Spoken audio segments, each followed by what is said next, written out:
Capítulo 6.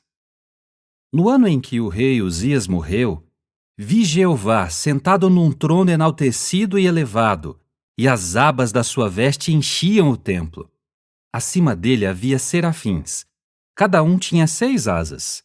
Cada um deles cobria o rosto com 2, cobria os pés com 2 e voava com 2.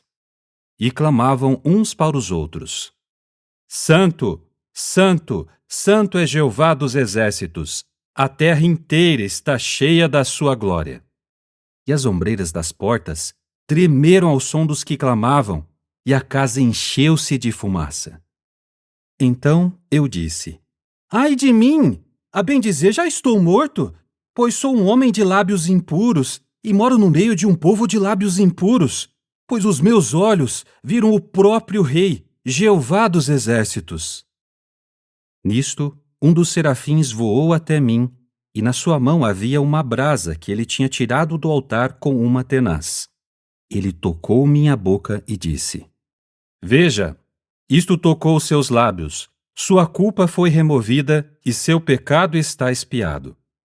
Então ouvi a voz de Jeová dizendo: A quem enviarei? E quem irá por nós? E eu disse: Aqui estou, envia-me. E ele respondeu: Vá e diga a este povo: Vocês ouvirão vez após vez, mas não entenderão. Verão vez após vez, mas não obterão conhecimento. Torne insensível o coração deste povo, tape os seus ouvidos e feche os seus olhos, para que não vejam com os olhos, nem ouçam com os ouvidos, para que seu coração não entenda, e para que não deem meia volta e sejam curados. Então eu disse: Até quando, ó Jeová? E ele disse: Até que as cidades se desmoronem em ruínas, e fiquem sem nenhum habitante, e as casas fiquem sem moradores, e esta terra fique devastada e desolada.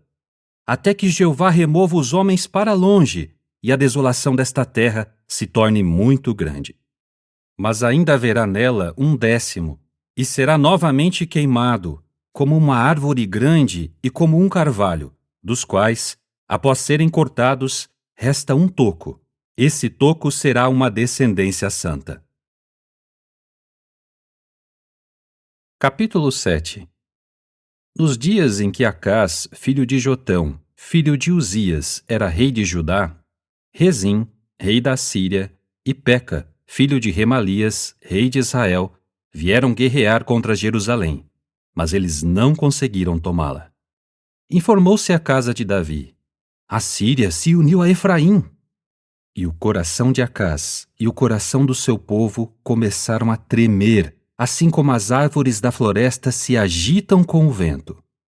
Então Jeová disse a Isaías: Por favor, saia ao encontro de Acás, você e seu filho Sear-Jazube, à extremidade do aqueduto do reservatório superior, junto à estrada do campo do lavadeiro. Diga-lhe: tenha cuidado e fique calmo. Não tenha medo e não fique desanimado por causa desses 2 tocos de lenha fumegantes, por causa da ira acesa de Rezim e da Síria, e do filho de Remalias. Pois a Síria, com Efraim e o filho de Remalias, tramou o mal contra você, dizendo: Vamos subir contra Judá e despedaçá-lo. Vamos conquistá-lo e designar o filho de Tabeel como seu rei. Assim diz o soberano Senhor Jeová: Isso não será bem-sucedido, nem acontecerá, pois Damasco é cabeça da Síria, e Rezim é cabeça de Damasco. Em apenas 65 anos, Efraim será despedaçado e deixará de ser povo. Samaria é cabeça de Efraim, e o filho de Remalias é cabeça de Samaria. A menos que vocês tenham forte fé, não permanecerão firmes. Jeová disse mais a Acás: Peça um sinal da parte de Jeová, seu Deus.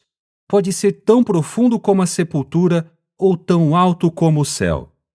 Mas Acás disse: Não pedirei, nem porei Jeová à prova.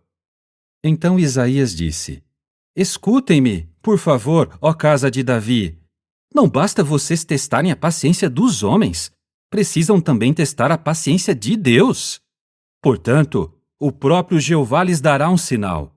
Vejam, A jovem ficará grávida e dará à luz um filho, e ela lhe dará o nome de Emanuel. Ele terá só manteiga e mel para comer quando souber rejeitar o que é mau e escolher o que é bom. Pois antes que o menino saiba rejeitar o que é mau e escolher o que é bom, a terra dos 2 reis de quem você tem medo ficará completamente abandonada. Jeová trará contra você, contra seu povo e contra a casa de seu pai um tempo como nunca houve desde o dia em que Efraim se separou de Judá, pois ele trará o rei da Síria.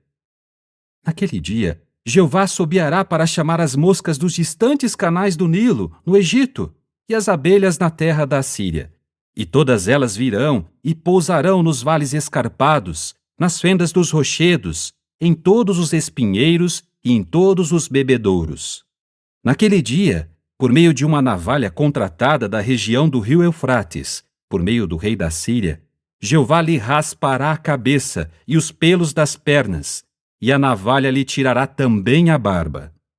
Naquele dia, os homens preservarão vivas uma novilha do rebanho e 2 ovelhas.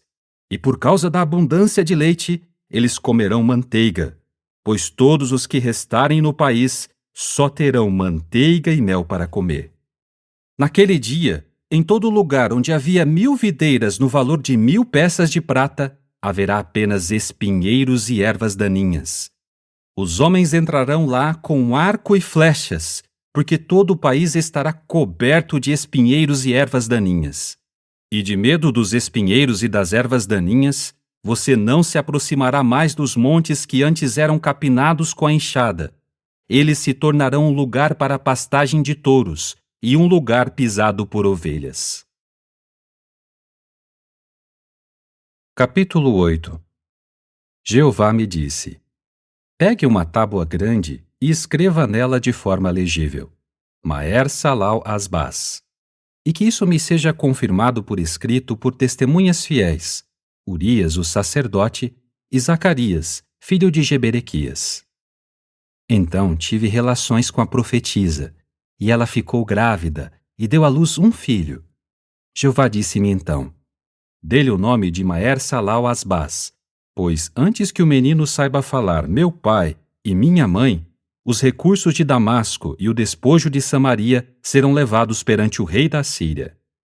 Jeová falou novamente comigo: visto que esse povo rejeitou as águas tranquilas de Siloé e se alegra por causa de Rezim, do filho de Remalias, Jeová trará contra eles as águas fortes e volumosas do rio Eufrates, o rei da Síria e toda a sua glória. Ele subirá acima de todos os leitos, transbordará todas as margens e invadirá Judá. Ele inundará e passará, chegando até o pescoço.